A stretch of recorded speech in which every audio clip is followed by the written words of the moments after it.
Next, discuss the blastulation. Blastulation is the process of formation of the hollow and multicellular blastocyst. The embryo blastocyst that enters the uterus remains floating in uterine cavity for 2 to 4 days after its entry. जब uterus में entry होता है, float करता रहता है uterine cavity में 2 से लेकर 4 दिनों तक. और उसके बाद till the end of 7th day after fertilisation the outer layer of cells seen in the morula now form the layer called trophoblast. उसके चारों तरफ जो कवरिंग होता है उसको कहा जाता है trophoblast. And cells from the trophoblast begin to absorb the glycogen rich uterine milk. And the uterus में जो मिल्क है उसको एब्जॉर्ब करता है. And the blastocyst doubles in size. अभी इसको साइज भी इंक्रीज हो जाएगा 0.15 मिलीमीटर टू 0.30 मिलीमीटर, मतलब डबल हो चुका है. And with more fluid entering inside the blastocyst cavity is formed and these outer cells become flat and are called as a trophoblast cells. ये कैविटी प्रोड्यूस हुआ और ये चारों तरफ जो सेल्स है this cells are called as a trophoblast cells. Okay. And the inner larger cells from the inner cell mass or embryoblast, the embryo proper develops from the embryoblast. These regions are called as the embryoblast.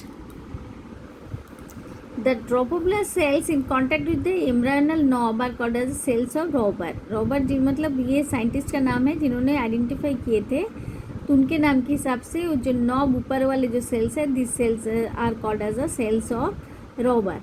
And at this stage the blastocyst shows polarity. The side with inner cell mass is called the embryonal end and the side opposite to it is called as a abembryonal end.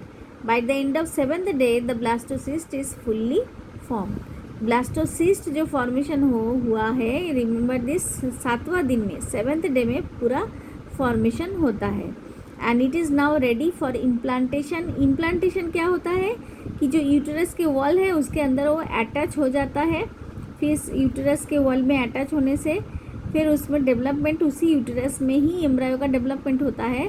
तो तब तक ये implantation होने से पहले embryo का development शुरू हुआ था, ब्लास्टुलर स्टेज तक पहुंचता है और उसके बाद फिर गैस्ट्रुलेशन होगा.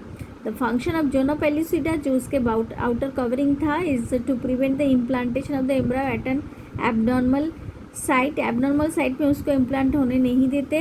It does not expose the sticky and phagocytic trophoblast cells till it reaches the implantation site and that is within the uterus. Hence zona pellucida now ruptures. Next stage is the implantation. मतलब जैसे हम seed को जैसे मिट्टी में क्या करते हैं, लगा देते हैं, उसको इम्प्लांट करते हैं, वैसे ही यूटरस भी समझिए, यूटरस के जो वॉल है उसके इंटरनल जो वॉल है उसी वॉल में अभी एम्ब्रायो अटैच हो जाएगा, इसलिए इसका नाम है implantation. So the blastocyst after its formation gets implanted और एम्बेडेड, मतलब अंदर उसको लगाया जा रहा है. Embedded into the endometrium. Endometrium means the wall of the uterus. Uterus के endometrial wall में उसको लगाया जाता है.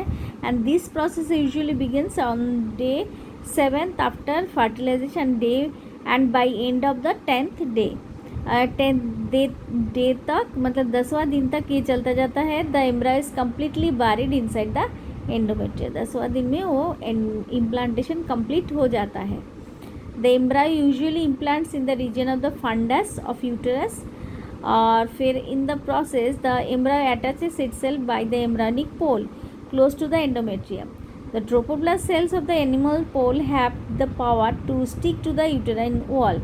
Trophoblast जो cells है animal pole और vegetal pole जो दो साइड है animal pole का, उसके अंदर कैपेसिटी होता है यूटराइन वॉल को छेद करके उसके अंदर घुस के अंदर अपने को सेट करने के लिए. And rapid division of the trophoblast cells lying against the embryonal knob takes place and it results in the formation of 2 distinct layers. One layer is the syncytiotrophoblast and second is the cytotrophoblast. ये 2 type के layer produce होता है.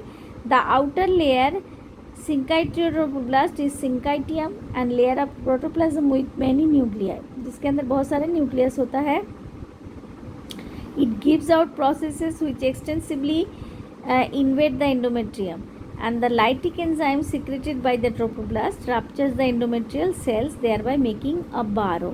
मतलब एक गड्ढा खोदेगा तो फिर उसके अंदर ही तो जा पाएगा ना, एंड इनटू विच ये डिज़ोल्व करने के लिए, एंडोमेट्रियल को डिज़ोल्व करने के लिए कुछ एंजाइम जिसको कहा जा रहा है लाइटिक एंजाइम सिक्रेशन होता है ट्रोपोब्लास्ट के थ्रू, फिर it will dissolve the layer and into which the embryo begins to get implanted. By the end of 10th day the whole embryo is deeply embedded into the endometrium, completing the process of implantation. उसके बाद ही 10वां दिन में implantation process complete होता. The inner layer of the cells is called as the cytotrophoblast, and cells with defined membrane, since the cells retain their cell boundaries.